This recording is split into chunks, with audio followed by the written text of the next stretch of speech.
Hanover Square Press and HarlequinAudio present The Progressive Parent, Harnessing the Power of Science and Social Justice to Raise Awesome Kids by Kavin Senapathy, read by Akaina Ghosh.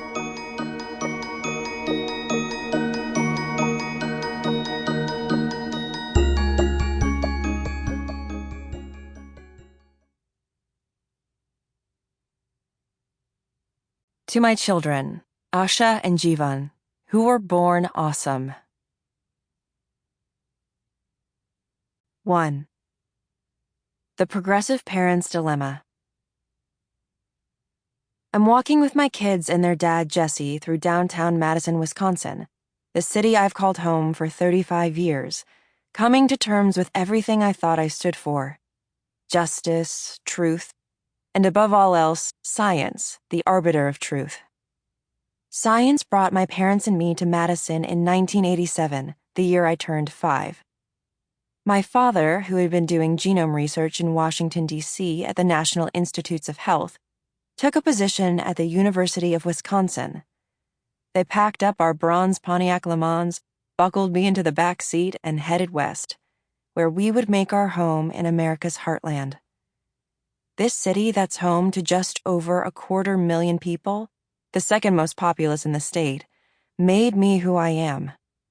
What unmade me is something else entirely: parenthood. My life's task has been to channel my Amma and Appa's bravery. They left everything they knew when they came to the U.S. from Tamil Nadu, the southernmost state in India, in 1980. Back then, they saw America as the land of opportunity, a font of innovation, a place of no limits, and they were going to see what they could do. Sprawled across the orangey-tan back seat on the road trip to Wisconsin, I felt perfectly safe. I didn't know I was en route to my demons and my eventual salvation. On a typical frigid Madison day in December of 1988, my baby sister arrived at Narrator Hospital on Madison's bustling Park Street, which runs north through several major intersections and ends at Lake Mendota. It didn't occur to us then that in 2011, my daughter would tear into the world in the same hospital, 2 generations arising in one spot, half a world away from my own parents' roots. I lost my mind shortly after I gave birth, but science helped me find most of it again, just in time for my son's arrival in 2013. At first, it seemed like my new fears were normal. After all, anyone faced with keeping a helpless creature alive and thriving goes through plenty of anxiety. It would be weird not to worry. But what I was going through was something else. In retrospect, I'm certain I've had obsessive-compulsive disorder, OCD, since I was a teen, and that my first child's birth triggered an intense postpartum manifestation.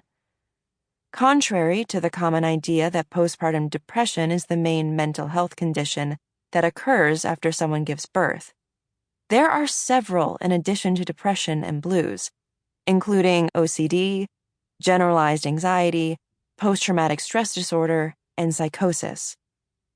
Postpartum OCD is characterized by vivid, frightening, and intrusive thoughts, and repeated urges to perform ritualistic behaviors to appease those thoughts temporarily. My OCD's voice filled my head within days of a traumatic forceps birth, and it didn't like unadulterated joy. Happiness comes with a price, my mind snarled. It was a price I would willingly pay. I had carried her in my body for this long, and it was up to me to prevent bad things from happening to her. I had to do everything right. I not only visually checked that the stove was off, OCD compelled me to touch the knob to make sure.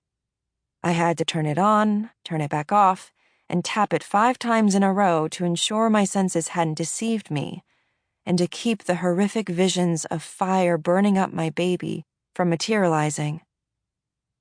It didn't matter that I'm a rational person.